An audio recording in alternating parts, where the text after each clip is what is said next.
ሰላም ጤና ይስጥልኝ። ዛሬ የምናየው ፎቶቴራፒ ማሽን የምንለው ነው። ይሄ ፎቶቴራፒ ማሽናችን ነው። በኢትዮጵያ ኬር የእናቶችና ህጻናት ሕክምና ማዕከል ውስጥ የፎቶቴራፒ ሕክምና እንሰጣለን። ልጆች ቢጫ ሲሆኑ እና ፎቶቴራፒ ሬንጅ ላይ የሆነ ቢሊሩቢን ሲኖራቸው እዚህ ፎቶቴራፒ ማሽን ላይ እናደርጋቸዋለን።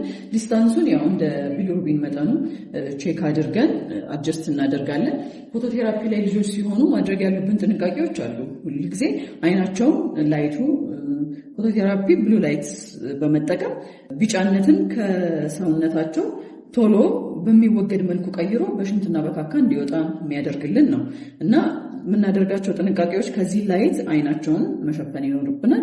ዳይፐር ማድረግ ይኖርብናል። እነዚህን ጥንቃቄዎች ካደረግን ሙሉ ሰውነታቸውን ኤክስፖዝ አድርገን ምንም አይነት ቅባት ሳይቀቡ ፎቶቴራፒ ላይ እናደርጋቸዋለን። ከዛ በኋላ ከ12 እስከ 24 ሰዓት ውስጥ ቢሊሩቢናቸውን ቼክ እያደረግን ሕክምናውን እንቀጥላለን ማለት ነው። ይሄ ፎቶቴራፒ ላይ ሳይድ ኢፌክቶች አሉት። ምን ጠብቃቸው? አንዳንድ ጊዜ ራሽ ሊኖር ይችላል። ብሮንዝ አይነት ከለር ሊኖራቸው ይችላል። አንዳንድ ጊዜ ደግሞ ተቅማጥ፣ ዲያሪያ ነገር በጣም ቀጠን ያለ ዲያሪያ ሊኖራቸው ይችላል። እነዚህን መከታተል ይኖርብናል ማለት ነው። ሁሌ መከታተል ያለብን ዲሃይድሬትድ እንዳይሆኑ ቼክ ማድረግ አለብን ሁሉ ጊዜ ማለት ነው።